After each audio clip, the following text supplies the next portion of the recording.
The snow fell in thick, relentless sheets across the mountain, past near Old Tucson, Arizona. A rare winter storm that transformed the desert landscape into something unrecognizable and deadly. And there in the middle of that white wilderness sat a woman whose heart was breaking into pieces smaller than the snowflakes that landed on her dark hair. Josephine Katherine had never imagined her life would lead her to this moment. Abandoned on a treacherous mountain trail with nothing but a carpet bag and the clothes on her back. The stagecoach that was supposed to take her to safety had left without her, the driver claiming there was no room for someone who could not pay the full fare up front. Her former employer, a wealthy rancher's wife in Prescott who had dismissed her without references after false accusations from a jealous housemaid, had given her barely enough money to make it halfway to her sister's home in Santa Fe. Now that money was gone, spent on the stagecoach ticket that had brought her this far before the driver had demanded more for the mountain crossing. She sat on a fallen log beside the snow-covered trail, her full figure shaking with cold and despair. The practical wool dress she wore was meant for Arizona winters, not this freak blizzard that had swept down from the mountains. Her tears froze on her cheeks almost as soon as they fell, and she wrapped her arms around herself, knowing that crying would not save her but unable to stop. At 23 years old, she had thought she understood hardship, having lost both parents to fever 5 years ago and worked as a domestic servant ever since. But this was different.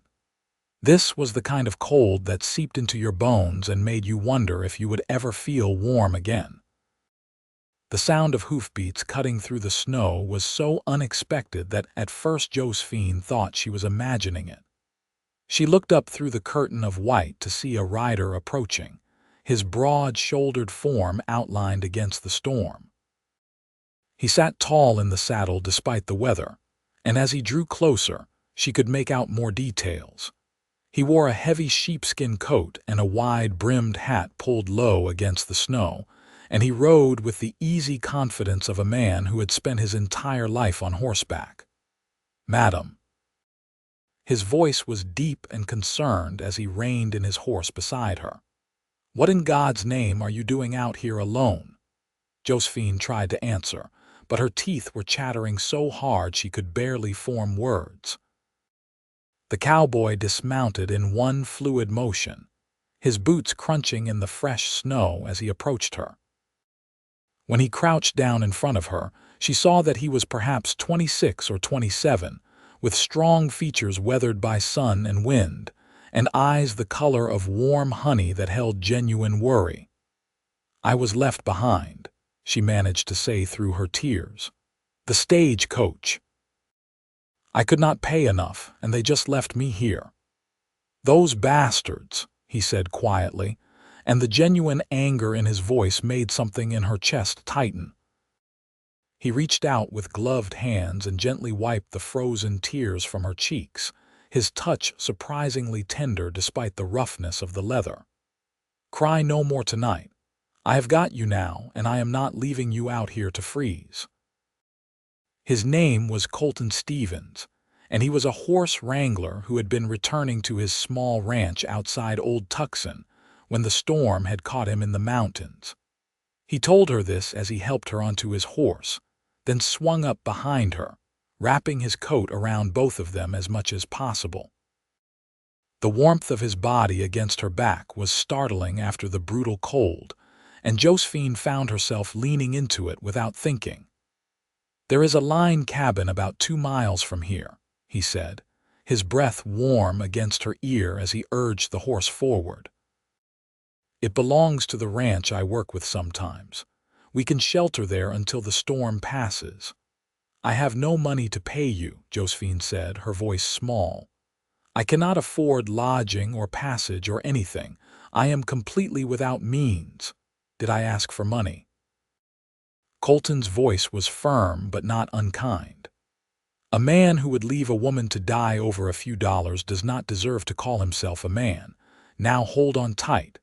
This snow is getting worse, and I need to focus on getting us there safely."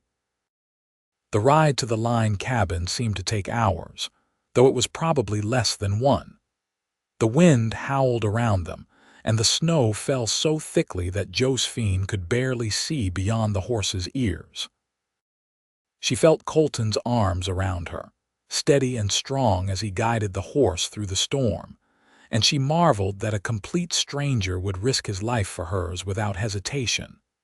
When the small log cabin finally appeared through the white curtain, Josephine wanted to weep with relief. Colton dismounted first, then helped her down, catching her when her legs nearly gave out beneath her. He half-carried her to the door, kicked it open, and got her inside before returning for his horse. Josephine stood in the dim interior, shaking uncontrollably, as she heard him leading the animal to what must be a small shelter attached to the cabin. When Colton came back inside, his hat and shoulders were covered in snow. He shook them off and immediately went to work building a fire in the stone fireplace. His movements were efficient and practiced, and within minutes, flames were crackling and spreading welcome heat into the cold space. "Get out of those wet clothes," he said, not looking at her as he added more wood to the fire. "There are blankets in that chest over there. Wrap yourself up good and hang your things by the fire to dry." Josephine hesitated, suddenly aware of how improper this entire situation was. Here she was, alone with a strange man in an isolated cabin, about to undress. But the cold was seeping deeper into her bones, and she knew he was right. With trembling fingers, she opened the chest and found several thick wool blankets. She turned her back to him and struggled out of her wet dress, her corset, her petticoats, everything down to her chemise and drawers, which were also damp. She wrapped herself in 2 blankets, then hung her clothing on pegs near the fire. Colton had busied himself checking the cabin's supplies, giving her privacy. Now he turned back, and in the firelight, she got her first good look at him. He was tall and lean, with dark hair that curled slightly at his collar, and a strong jaw shadowed with stubble. His eyes, when they met hers, were kind and assessing, checking to make sure she was all right. "There is some coffee and beans here," he said, "and jerky. Not a feast, but it will keep us going until the storm clears." "Thank you," Josephine said, and her voice broke on the words. "I do not know how to thank you properly. You saved my life." Colton shook his head as he set about making coffee. Any decent person would have done the same. "Those stagecoach men, though, they will answer for this if I ever cross paths with them, leaving a woman alone in a blizzard." He muttered something under his breath that Josephine did not quite catch, but his anger was evident. As the coffee boiled and the cabin slowly warmed, Josephine found herself telling him everything. About her parents' death, about her work as a domestic servant, about the false accusations that had cost her her position and references. About her sister in Santa Fe who was expecting her, who probably thought Josephine had simply decided not to come. About how scared she had been, sitting in that snow, wondering if anyone would find her before she froze to death. Colton listened without interrupting, occasionally nodding or making small sounds of sympathy. When she finished, he handed her a cup of hot coffee and their fingers brushed as she took it. "That is a hard road you have traveled," he said simply. "But you are stronger than you think, Miss Katherine. Not everyone would have made it as far as you did. Please call me Josephine," she said. "After everything, formality seems a bit ridiculous." A small smile touched his lips. "Josephine, then, and you can call me Colton." They sat in comfortable silence for a while, drinking their coffee and listening to the wind howl outside. Colton prepared a simple meal of beans and jerky, and though it was far from fancy, it tasted like the best thing Josephine had ever eaten.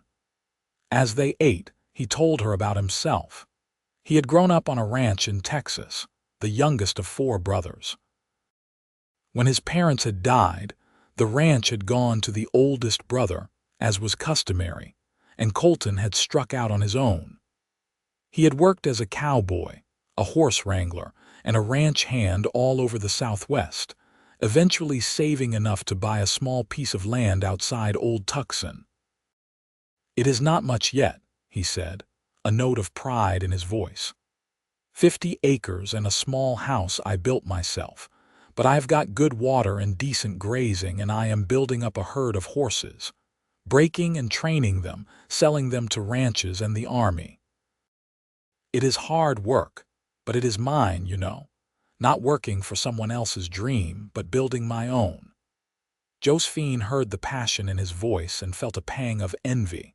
She had never had the opportunity to build her own dream, always at the mercy of employers and circumstances. "That sounds wonderful," she said honestly, "to have something that is truly yours." "What would you do?" Colton asked, leaning forward slightly. "If you could do anything, what would your dream be?" No one had ever asked her that before. Josephine thought about it, staring into the fire. "I suppose I always wanted to have a home," she said slowly. "A real home, not just a room in someone else's house. A place where I could put down roots, maybe have a garden. I am good with plants, growing things. And I can cook and sew and keep house, but it would be different if it were my own house, my own garden." "Does that sound silly?" "Not even a little bit," Colton said, and the sincerity in his voice made her look up at him. Their eyes met, and something passed between them, something warm and unexpected. Josephine felt her cheeks heat, and she looked away, suddenly flustered. The storm raged outside for the rest of that day and into the night. As darkness fell, Colton insisted that Josephine take the cabin's single narrow bed while he made himself comfortable on the floor near the fire. She protested, but he was firm. "You have been through enough," he said. "I have slept on harder ground than this plenty of times. Besides, I am warmer by the fire anyway." Josephine lay in the bed, wrapped in blankets, and listened to Colton's steady breathing from across the room. She should have been afraid, alone with a strange man in an isolated cabin. But somehow, she felt safer than she had in months. There was something about Colton Stevens, something solid and trustworthy that made her instinctively believe he would never harm her. She woke several times during the night to find him feeding the fire, making sure the cabin stayed warm. Once, she opened her eyes to see him sitting with his back against the wall, staring into the flames with a thoughtful expression on his face. In the flickering light, he looked almost dreamlike, and Josephine felt her heart do something strange in her chest before she drifted back to sleep. By morning, the storm had lessened, though snow still fell in lazy spirals outside the window. Colton was already up, making coffee and checking his horse. When Josephine emerged from under her blankets, her clothes were dry and warm from hanging by the fire all night. "Good morning," Colton said, handing her a cup of coffee. "Storm should clear by afternoon, I think. Once it does, we can head down to Old Tucson." "And then I will continue to Santa Fe," Josephine said, though the prospect felt less appealing than it had before. "If I can find a way to get there with no money." Colton was quiet for a moment, then said carefully, "About that, I have been thinking. Old Tucson is not a big town, but there are always folks needing help. Women who need assistance with children, men who need someone to keep house. The hotel sometimes needs kitchen help. You could stay and work for a while, save up money for the journey.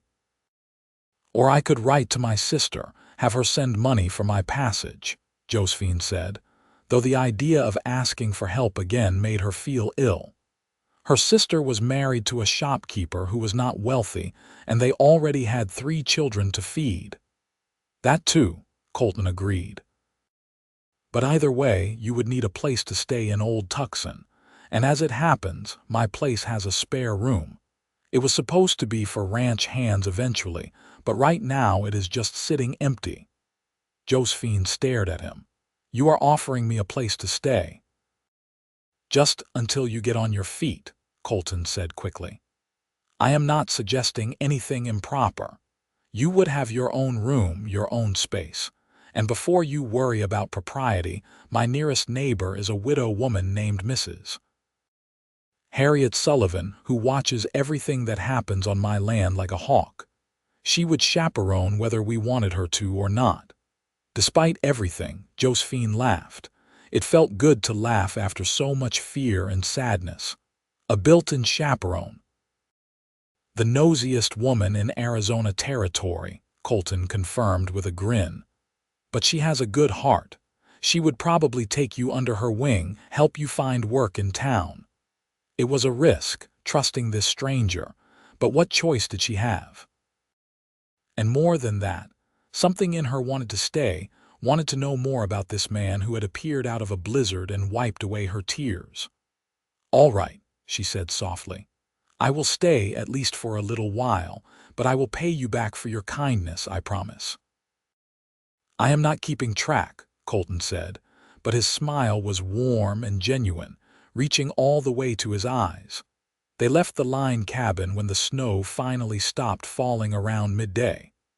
The landscape was transformed, white and pristine and startlingly beautiful.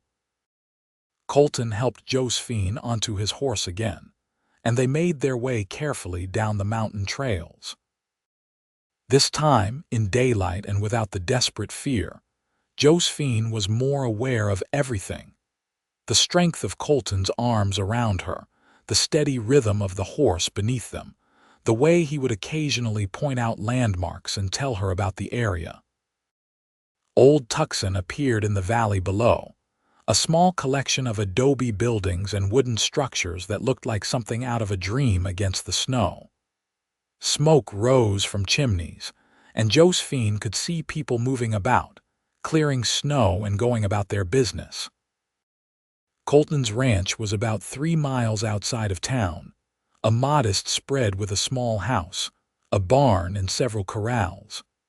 As they approached, an older woman in a heavy shawl came out onto the porch of a neighboring house, her eyes sharp and curious. Colton Stevens, who is that you have got with you? She called out. Mrs. Sullivan, this is Miss Josephine Katherine, Colton called back. I found her abandoned in the storm yesterday. She is going to be staying in my spare room until she can arrange passage to Santa Fe. Mrs. Sullivan's eyes narrowed, but then her expression softened as she took in Josephine's bedraggled appearance. You poor dear. Come inside my house first and get properly warmed up. You too, Colton. I want to hear the whole story, over hot tea and fresh bread in Mrs. Sullivan's cozy kitchen. Josephine told her story again. The older woman's face grew more and more outraged as she heard about the stagecoach driver's actions. That would be Bill Hendricks, I wager, she said darkly. He has a reputation for being tight with a dollar and loose with his conscience. Someone needs to report him to the stage company. I will take care of it, Colton said firmly. Mrs. Sullivan turned her shrewd gaze on him. And you are taking this young woman into your home, in the spare room, Colton emphasized. She needs a place to stay and I have the space. Mrs. Sullivan studied them both, then nodded. I suppose it will be all right, given that I am right next door and can keep an eye on things. And Josephine, dear, you must come have dinner with me tomorrow evening. I want to hear all about you and I can tell you which families in town might need help. I know everyone within 20 miles. True to Colton's word, the spare room in his house was small but clean, with a real bed, a washstand, and a window that looked out over the corrals. The house itself was simple but well built, with sturdy furniture that Colton had clearly made himself. There was a main room with a fireplace and kitchen area, 2 bedrooms, and a sense of solid permanence that made Josephine's heart ache with longing. It is not fancy, Colton said, sounding almost apologetic as he showed her around. "It is wonderful," Josephine said honestly. "You built this yourself, every nail and board," he confirmed with quiet pride. "Took me 2 years, working on it whenever I had time between jobs, but now it is done and it is mine with no debt on it." That first evening was slightly awkward as they figured out how to share the space. Colton went out to tend his horses while Josephine explored the kitchen, finding it reasonably well stocked, but clearly the domain of a man who cooked for fuel rather than pleasure. When he came back in, cold and stamping snow from his boots, he found her making dinner from the supplies she had found: beans and salt pork and cornbread. "You did not have to do that," he said, but his eyes lit up at the smell of real cooking. "You saved my life and gave me shelter," Josephine replied. "Making dinner is the absolute least I can do." They ate together at his small table, and the meal was delicious despite its simplicity. Josephine had a gift for making even basic ingredients taste good, and she could see Colton's appreciation in every bite. "This is the best meal I have had in months," he admitted. "Maybe years. I am not much of a cook." "Well, as long as I am staying here, you will not have to worry about that," Josephine said. Then she blushed, realizing how presumptuous that sounded. "I mean, if you want, I should earn my keep somehow." "Josephine," Colton said seriously, leaning forward slightly, "you do not owe me anything. But if cooking makes you feel better, I certainly will not complain. Just do not feel obligated." Over the next few days, they fell into an easy rhythm. Colton would rise before dawn to work with his horses, and Josephine would make breakfast and do light housework. She was careful not to overstep, not to make it seem like she was taking over his space, but she could not help wanting to make things nice. She washed windows and swept floors and organized the kitchen in ways that made more sense. She mended a pile of shirts and trousers that Colton had been meaning to fix for months. She cooked hearty meals that kept them both warm as the winter cold persisted. In the evenings, they would sit by the fire and talk. Colton told her stories about his life as a cowboy, about cattle drives and wild horses and the vast open spaces of the West. Josephine told him about her childhood, the happy years before her parents died, the gardens her mother had kept, the songs her father used to sing. They discovered shared tastes in books, both loving adventure stories and poetry, though neither had much opportunity to read. They debated politics and religion, and whether Old Tucson would grow into a real city someday. Mrs. Sullivan was true to her word, both about being a chaperone and about helping Josephine find work. She introduced Josephine to several families in town, and soon Josephine had regular work doing laundry and mending for 3 different households. The money was not much, but it was honest work, and Josephine took pride in it.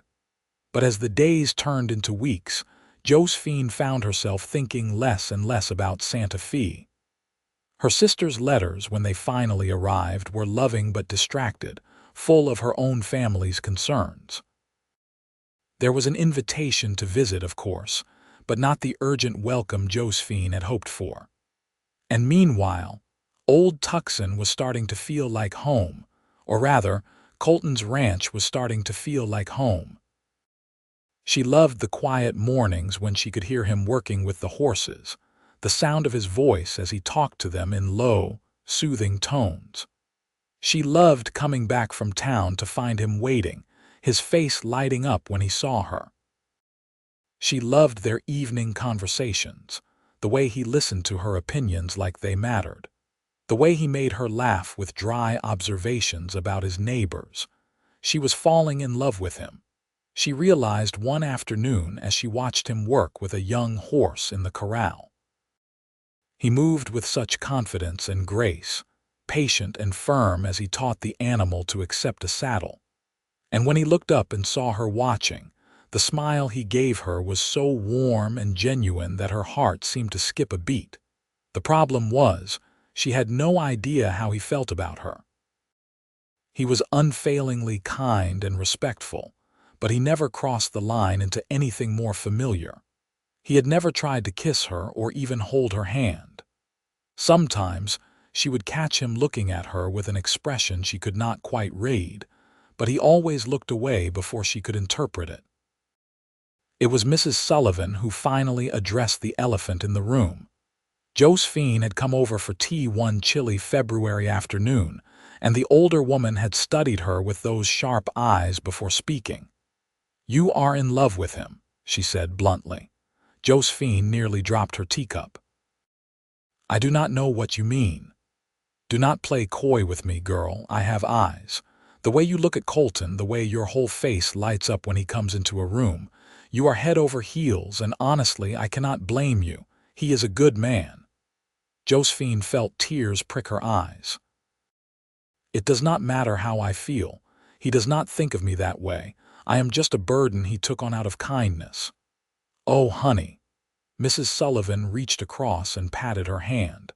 "That man is just as smitten with you. He is just too noble and worried about taking advantage to do anything about it." "You really think so?" Josephine's voice was small, hopeful. "I know so. I have known Colton since he bought that land 3 years ago. I have never seen him look at anyone the way he looks at you. But he is probably thinking that you are only staying out of obligation, that you will leave for Santa Fe as soon as you can afford it. Men can be incredibly dense about these things." "So what should I do?" Josephine asked. Mrs. Sullivan smiled. "Tell him how you feel, you silly girl. Life is too short to waste time on misunderstandings." But telling Colton her feelings was easier said than done. Josephine tried to work up the courage several times over the next week, but the words always stuck in her throat. What if Mrs. Sullivan was wrong? What if Colton only saw her as a responsibility, someone he had to take care of? The thought of rejection, of making things awkward between them, was terrifying. Then one evening, everything changed. Josephine was making dinner when she heard raised voices outside. She went to the window and saw Colton talking to 2 men on horseback. One of them was gesturing angrily, and even from a distance, she could sense the tension in Colton's posture. When he came inside a few minutes later, his face was dark with anger. "What is wrong?" Josephine asked immediately. Colton ran a hand through his hair. "Those men work for Raymond Thornton. He is a rancher with land that borders mine on the east side. He has been trying to buy me out for 2 years, and he will not take no for an answer. Now he is claiming that some of my horses got onto his land and damaged his property. He wants compensation." "Did your horses get onto his land?" Josephine asked. "No. My fences are solid and I check them regularly. This is just another way of trying to pressure me." Colton paced the small room like a caged animal. "He has done this before, making up complaints, trying to cause problems. I think he wants to drive me off so he can buy the land cheap." "Can he do that? Legally, I mean. If he can make enough trouble, maybe. Or if he can make me spend all my money defending myself in court." Colton stopped pacing and looked at her, and she saw worry beneath the anger. "I have built everything I have here, Josephine. I cannot lose it." Without thinking, Josephine crossed to him and took his hands in hers. "You will not lose it. We will figure this out." Colton looked down at their joined hands, then up at her face, and something shifted in his expression. "We," he said softly. Josephine's heart was pounding, but she made herself hold his gaze. "Yes, we. If you want my help, if you want me here." "Josephine." Her name was barely a whisper. "I have wanted you here since the moment I saw you crying in the snow. I have wanted you here every morning when I wake up and smell coffee brewing, every evening when I come in and find you reading by the fire. I have wanted you here more than I have ever wanted anything, but I did not think I had the right to ask you to stay. You have your own life, your own plans. My plans have changed, Josephine said, feeling tears spill down her cheeks, but they were happy tears this time. I do not want to go to Santa Fe. I want to stay here with you. I have been so afraid that you did not feel the same way, that you were just being kind. Colton reached up and wiped away her tears, just as he had that first night in the snow. But this time, instead of telling her not to cry, he pulled her into his arms and held her close. Josephine wrapped her arms around his waist and pressed her face against his chest, hearing the strong, rapid beat of his heart. I love you, Colton said into her hair. I think I have loved you since that first night in the line cabin when you told me about your dreams. You are the bravest, strongest, kindest woman I have ever met, and I love you so much it scares me. I love you too, Josephine said, pulling back just enough to look up at him. I love your kindness and your strength and the way you talk to your horses. I love your determination and your integrity and the way you make me feel safe. Colton cupped her face in his hands, his thumbs gently stroking her cheeks. Can I kiss you? He asked, his voice rough with emotion. Please, Josephine whispered. His kiss was gentle at first, almost tentative, as if he was afraid she might disappear. But when Josephine responded, rising on her toes and threading her fingers through his hair, the kiss deepened into something more passionate. It was everything a first kiss should be, sweet and desperate and full of promise. When they finally broke apart, both breathing hard, Colton rested his forehead against hers. Marry me, he said. I know it is too soon and I should court you properly, but I cannot stand the thought of you being anything other than my wife. Marry me, Josephine. Yes, she said without hesitation. Yes, absolutely yes. They kissed again, and this time there was joy in it, the giddy happiness of two people who had found each other against all odds. When they finally separated, they were both grinning like fools. Mrs. Sullivan is going to be insufferable about this, Colton said. She will probably claim she planned the whole thing. She did give me advice, Josephine admitted. She told me to tell you how I felt. Remind me to bake her a cake, Colton said, then he sobered slightly. But we still have the problem with Thornton. I do not want to start our marriage under that cloud. Then we will deal with it, Josephine said firmly. Together. Over the next few days, they put their heads together to figure out what to do about Raymond Thornton. Josephine suggested documenting everything. The condition of the fences, testimony from neighbors about Colton's responsible ranching, records of previous harassment. Colton was impressed by her practical mind, the way she approached the problem methodically rather than emotionally. They went into town and spoke with the sheriff, a tired-looking man named Tom Garrett who listened to their concerns. Thornton has caused trouble for other small ranchers too, he admitted. But unless he does something outright illegal, my hands are tied. Document everything, like you said. If it comes to court, you will need evidence. They also spoke with a lawyer, a young man named Daniel Wright who had recently set up practice in Old Tucson. He reviewed Colton's property deed and the boundaries carefully. Your claim is solid, he said. And if Thornton is harassing you, we can file a counter-complaint. It might make him back off. Armed with this information, Colton drafted a formal letter to Thornton, with Daniel Wright's help, making it clear that any further false claims would be met with legal action. They sent it by courier, and then they waited. While they waited, they planned their wedding. It would be a simple affair, they decided, at the small church in Old Tucson with just a few friends and neighbors. Josephine made herself a new dress from fabric she bought with her earnings, a simple but elegant design in deep blue that brought out the color of her eyes. Mrs. Sullivan insisted on making the cake and hosting a small reception at her house. I told you I was not wrong about you too, she said smugly when they told her about the engagement. I could see it from a mile away. The response from Thornton came a week before the wedding. To their surprise, it was not another threat but a terse note saying that he had investigated the matter and determined that the damage to his property was not caused by Colton's horses after all. There was no apology, but the message was clear. He was backing off, at least for now. "Do you think he is really giving up?" Josephine asked as they read the letter together. "Probably not forever," Colton said honestly. "But for now, yes. Between the sheriff, the lawyer, and the documented evidence, he knows he cannot bully me easily. Men like Thornton are cowards at heart. They only push when they think they can get away with it." With that threat diminished, they could focus fully on their upcoming wedding.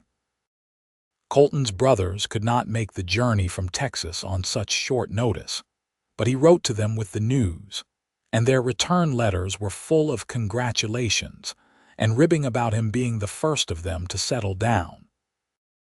Josephine's sister sent a sweet letter as well, expressing happiness for her and promising to visit once the weather improved. The wedding day dawned clear and cold, one of those perfect winter days when the sky is impossibly blue and the air is crisp and clean. Josephine dressed carefully in her new dress, and Mrs. Sullivan helped her arrange her dark hair in an elegant style. When she looked at herself in the small mirror, she barely recognized the woman staring back. She looked happy, truly happy, perhaps for the first time in years. The ceremony was held in the late morning, with about 20 people in attendance. Colton wore his best clothes, and when Josephine walked down the aisle and saw the expression on his face, she had to blink back tears. He looked at her like she was the most beautiful thing he had ever seen. The vows were traditional, but when Colton slipped the simple gold band onto her finger and said, "With this ring I thee wed," his voice was thick with emotion.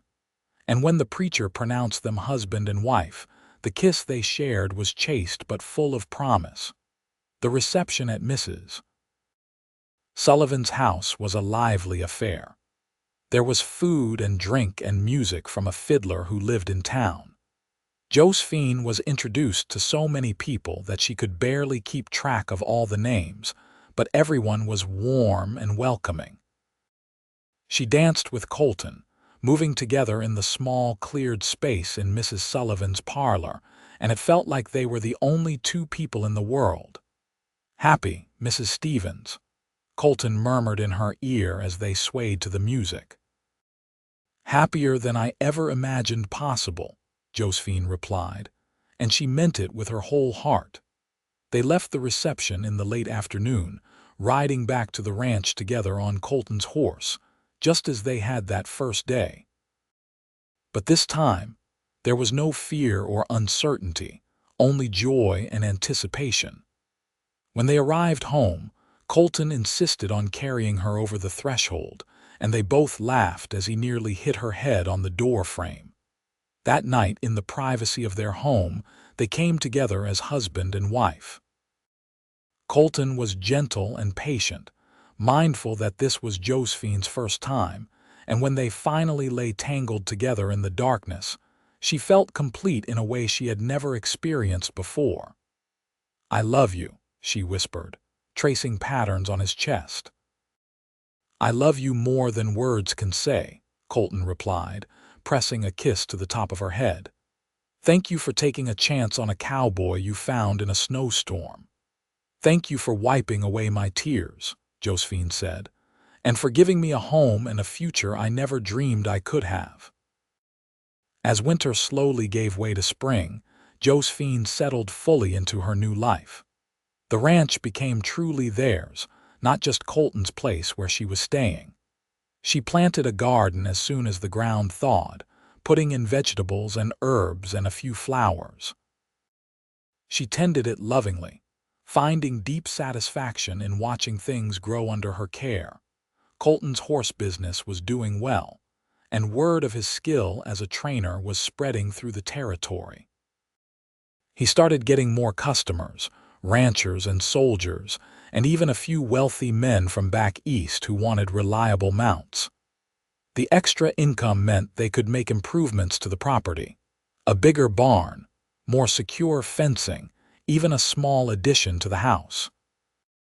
Josephine continued to take in some sewing and laundry work from town, not because they needed the money now, but because she liked having her own income and staying connected to the community. She made friends among the women of Old Tucson, joining a quilting circle that met every other week. Mrs. Sullivan, of course, continued to be a constant presence in their lives, dropping by regularly with advice and gossip and baked goods.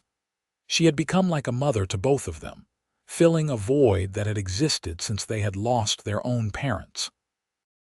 When Josephine confided in her that she thought she might be pregnant, Mrs. Sullivan was the first to know, even before Colton. "I suspected as much," the older woman said with satisfaction. "You have had that glow about you. When are you going to tell that husband of yours?" "Tonight," Josephine said, her hand instinctively going to her still flat stomach. "I am nervous. We have not really talked about children yet." "That man will be over the moon," Mrs. Sullivan assured her. "You wait and see." That evening, Josephine made Colton's favorite meal and waited until they had finished eating before telling him. She was anxious, her heart pounding as she tried to find the right words. "Colton," she finally said, "I have something to tell you and I hope you will be happy about it." He looked up from his coffee, immediately alert to the seriousness in her tone. "What is it? Is something wrong?" "No, nothing is wrong. Everything is right, actually." She took a deep breath. "I am going to have a baby. We are going to have a baby." For a moment, Colton just stared at her, and Josephine's heart sank. But then his face broke into the biggest smile she had ever seen. He stood up so quickly his chair nearly tipped over, and he crossed to her in 2 long strides, pulling her into his arms. "A baby. We are having a baby." His voice was full of wonder, and when he pulled back to look at her, there were tears in his eyes. "Josephine, that is the best news I have ever heard." "You are happy?" she asked, even though his reaction made it obvious. "Happy does not even begin to cover it," he said. Then he knelt down in front of her and pressed his ear to her stomach, as if he could hear the baby's heartbeat. "Hello in there, little one. I am your papa, and I already love you so much." Josephine ran her fingers through his hair, her own eyes wet with tears. This moment right here was everything she had never dared to dream of: a loving husband, a home, a child on the way. It was more than she deserved, more than she had ever hoped for. The pregnancy progressed smoothly, though Josephine dealt with morning sickness for the first few months. Colton was attentive and caring, taking over more of the household chores and insisting she rest when she was tired. He built a beautiful cradle in the evenings, sanding and finishing the wood until it was smooth as silk. As Josephine's belly grew, so did their excitement. They debated names endlessly, laughing over the possibilities. They prepared the spare room as a nursery, painting it a cheerful yellow and hanging curtains that Josephine had sewn. Mrs. Sullivan provided a seemingly endless supply of knitted blankets and tiny clothes. The baby came in early October, during the harvest season when the days were warm and the nights were cool. Josephine's labor was long and difficult, but Mrs. Sullivan and the town midwife stayed with her throughout, and Colton held her hand whenever she needed him, not caring that she was squeezing hard enough to bruise. When the baby's first cry filled the room, Josephine collapsed back against the pillows, exhausted but elated. The midwife cleaned the baby and wrapped it in a soft blanket before placing the bundle in Josephine's arms. "It is a boy," she announced with a smile. Josephine looked down at her son, at his tiny red face and the shock of dark hair so like Colton's, and felt her heart expand until she thought it might burst. "He is perfect," she whispered. Colton, who had been standing back to give the women room to work, now approached the bed slowly, almost reverently. When he looked at his son for the first time, a tear ran down his cheek. "Can I hold him?" he asked. Josephine passed the baby carefully into his arms, and Colton held his son with surprising confidence for a new father. "Hello, little man," he said softly. "I am your papa, and I am going to do everything I can to give you a good life." They named him James Colton Stevens, after both of their fathers. Jamie, as they quickly started calling him, was a good baby, healthy and strong. He had Colton's dark hair and Josephine's eyes, and he was absolutely adored by everyone who met him. Watching Colton with their son made Josephine fall in love with him all over again. He was a natural father, patient and gentle. He would walk Jamie around the property, showing him the horses and telling him about the ranch, even though the baby was far too young to understand. He changed diapers without complaint and got up in the middle of the night to help with feedings. "You are amazing with him," Josephine told him one evening as she watched him rock Jamie to sleep. "He is amazing," Colton replied, his voice full of wonder. "I cannot believe we made this perfect little person." As Jamie grew from an infant into a toddler, the ranch continued to prosper. Colton's reputation as a horse trainer grew, and he was able to hire a young man named Peter to help with the work. This gave him more time to spend with his family, and he made sure to balance his work with being a present husband and father. Josephine thrived in her role as wife and mother. Her garden expanded every year, providing more vegetables than they could use, so she started selling the extra produce in town. She also started making preserves and pickles, which became popular items. It was not about the money anymore, but about the satisfaction of building something, contributing to their family's success. When Jamie was 2 years old, Josephine discovered she was pregnant again. This time, the news was met with excited anticipation rather than nervous joy. They knew what to expect now, and they were ready. Their second child, a daughter they named Margaret Rose Stevens after Josephine's mother, arrived on a warm spring day. She was smaller than Jamie had been, with delicate features and hair that was lighter than her brother's. Jamie, who had been prepared for the arrival of a sibling, was fascinated by his baby sister, insisting on helping with everything from diaper changes to bath time. Colton was just as smitten with his daughter as he had been with his son. "I am going to have to beat the boys away with a stick when she is older," he joked, cradling Maggie against his chest. "Not for many, many years," Josephine said firmly, making them both laugh. Life settled into a comfortable rhythm. The children grew, the ranch prospered, and Josephine and Colton's love for each other deepened with every passing year. They had their challenges, of course. There was the year when a drought nearly destroyed their water supply, and they had to dig a deeper well. There was the time when Jamie fell from a horse and broke his arm, giving them both a terrible fright.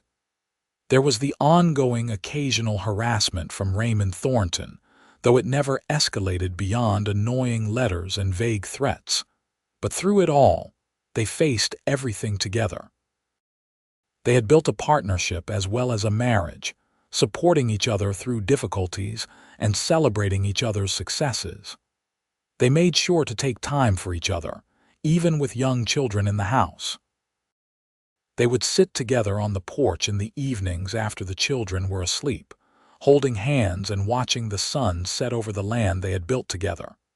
When Jamie was 5 and Maggie was 3, Josephine became pregnant for a third time. This pregnancy was harder than the previous 2, with more sickness and fatigue. The birth was also more difficult, and for a few frightening hours, the midwife worried that they might lose either Josephine or the baby, or both. But Josephine was strong, and she fought through the exhaustion and pain to deliver another healthy baby boy. They named him Thomas Michael Stevens, and his arrival felt like a miracle. "No more," Colton said as he held Josephine's hand in the aftermath of the difficult birth. "I cannot risk losing you. 3 children is a perfect number."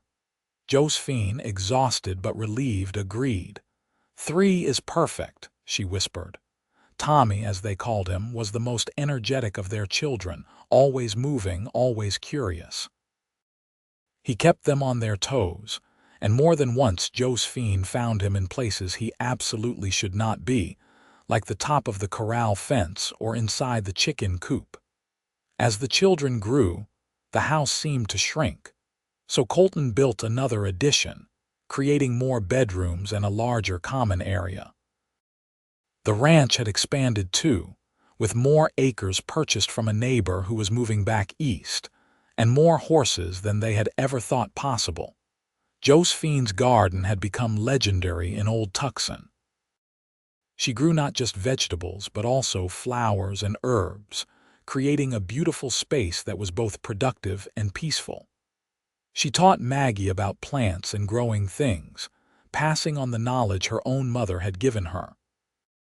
Jamie was more interested in the horses, following his father around and learning everything he could about training and care. Tommy seemed to love everything equally, flitting from one interest to another with boundless energy. Mrs. Sullivan remained a constant in their lives, growing older but no less sharp. She doted on the children, telling them stories about the old days and sneaking them treats when Josephine and Colton were not looking. She had become family in every way that mattered. On their 10th wedding anniversary, Colton surprised Josephine by taking her on a trip to Tucson, just the 2 of them. Mrs. Sullivan and Peter agreed to watch the children and the ranch for a few days. It was the first time they had been alone together since Jamie was born, and it felt almost strange to not have little voices calling for them. They stayed in a real hotel, ate in a restaurant, and walked through the town looking at shops and taking their time. On their last evening, they sat on the hotel balcony watching the stars come out, and Colton pulled Josephine close. "You remember that night in the line cabin?" he asked. "Our first night together." "I remember everything about that day," Josephine said. "I remember being so scared and cold and hopeless. And then you appeared, like an answer to a prayer I had not even known how to pray." "You changed my life," Colton said seriously. "Before you, I was just going through the motions, working toward some vague future, but you made everything real. You gave me a reason to build something lasting." "You saved me," Josephine replied. "In every way a person can be saved. You wiped away my tears and gave me a home and a family and a love I never imagined was possible." They kissed under the stars, and it was as sweet and passionate as their first kiss had been 10 years ago. The years continued to pass. Jamie grew into a responsible young man, taking on more and more of the ranch work and showing his father's talent with horses.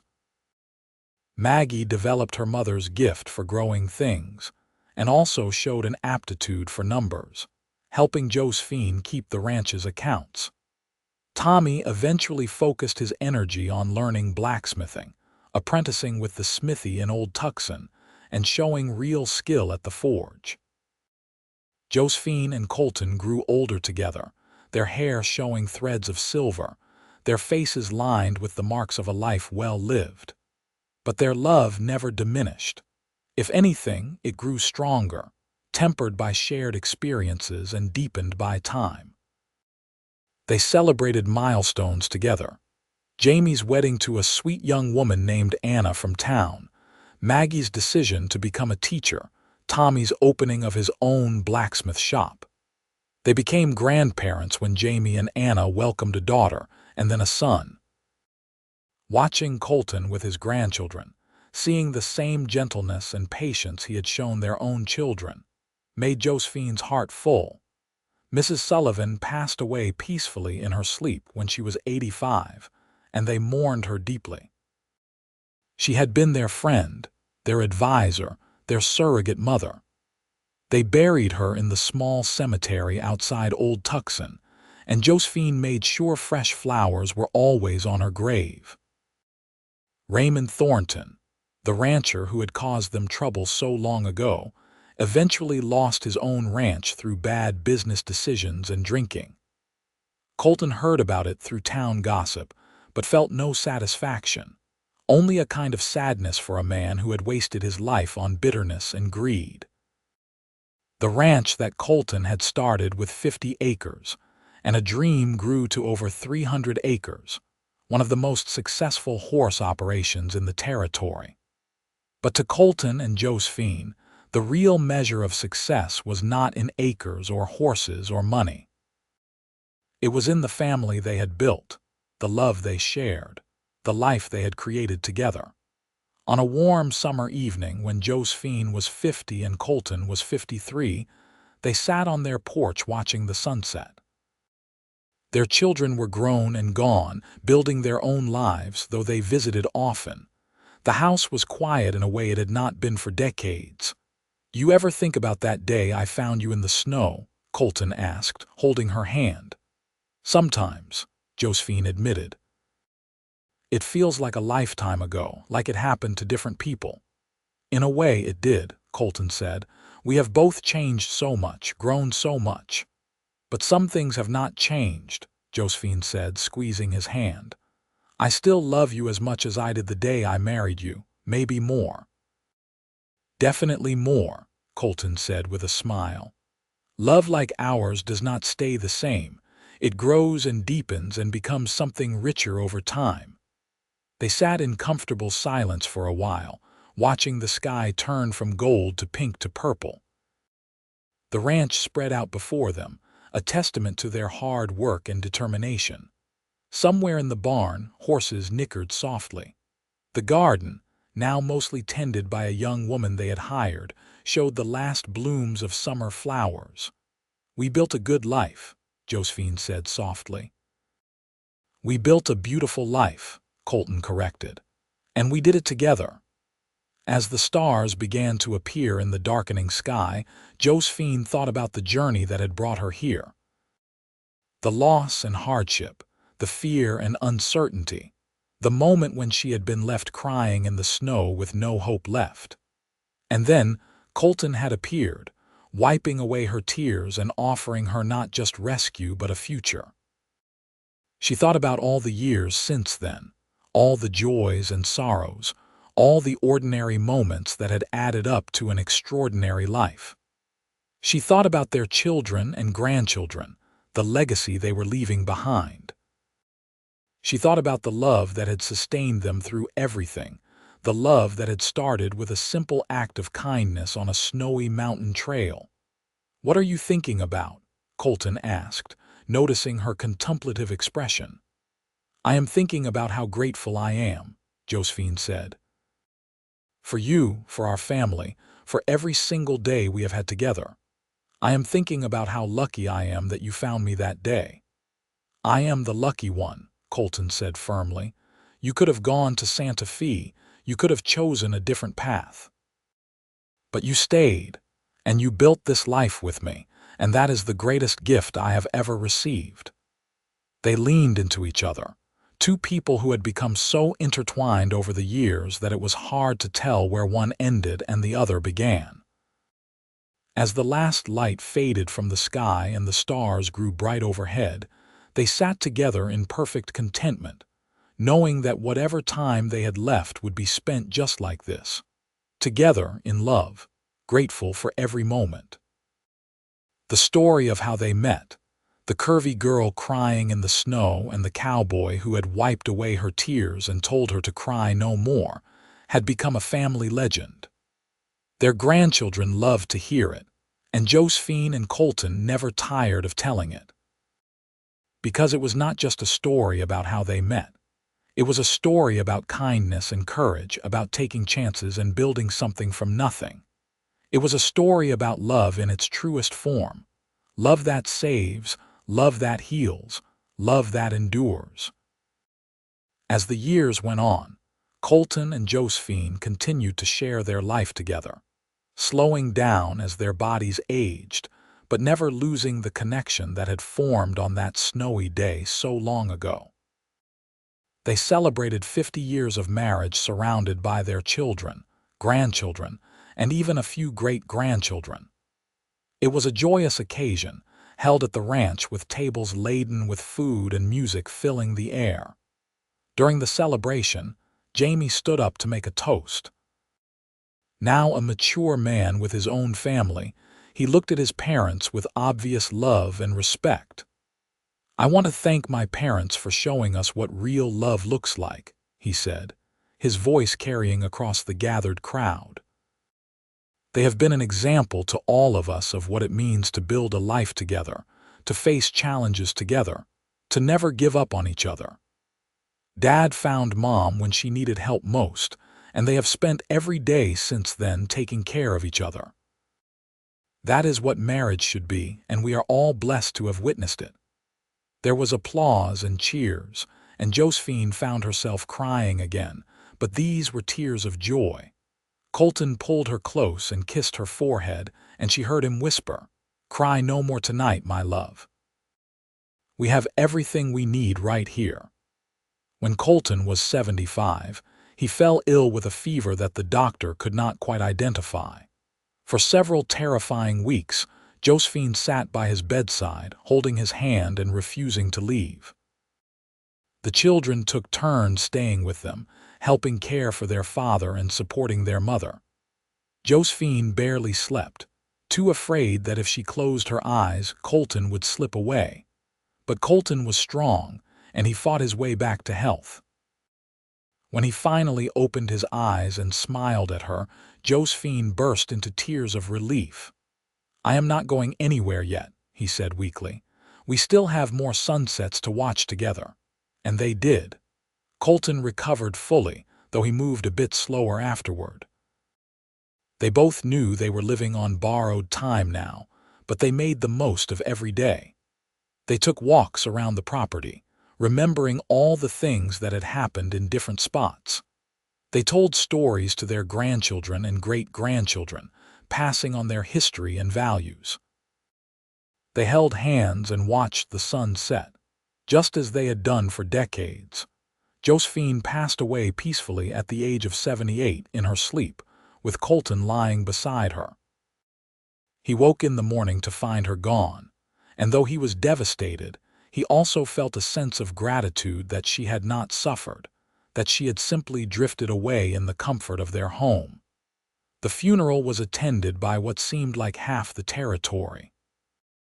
Josephine had touched so many lives over the years, with her kindness and generosity, and the way she made everyone feel welcome.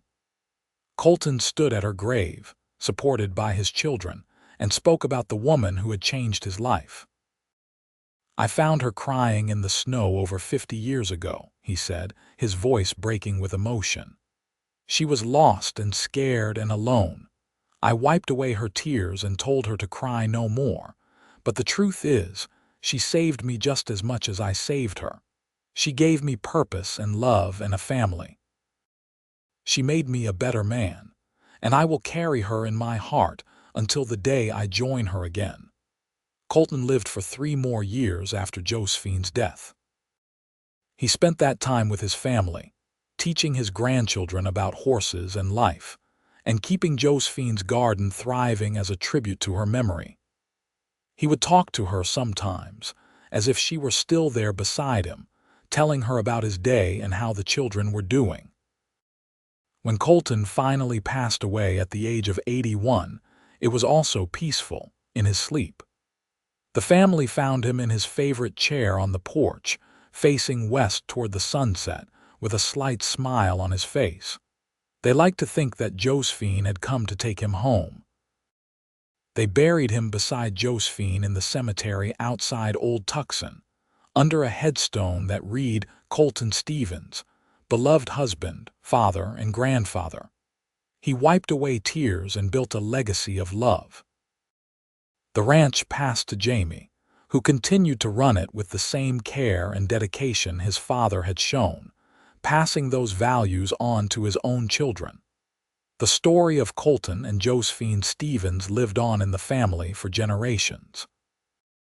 It became more than just a story about two people who had fallen in love.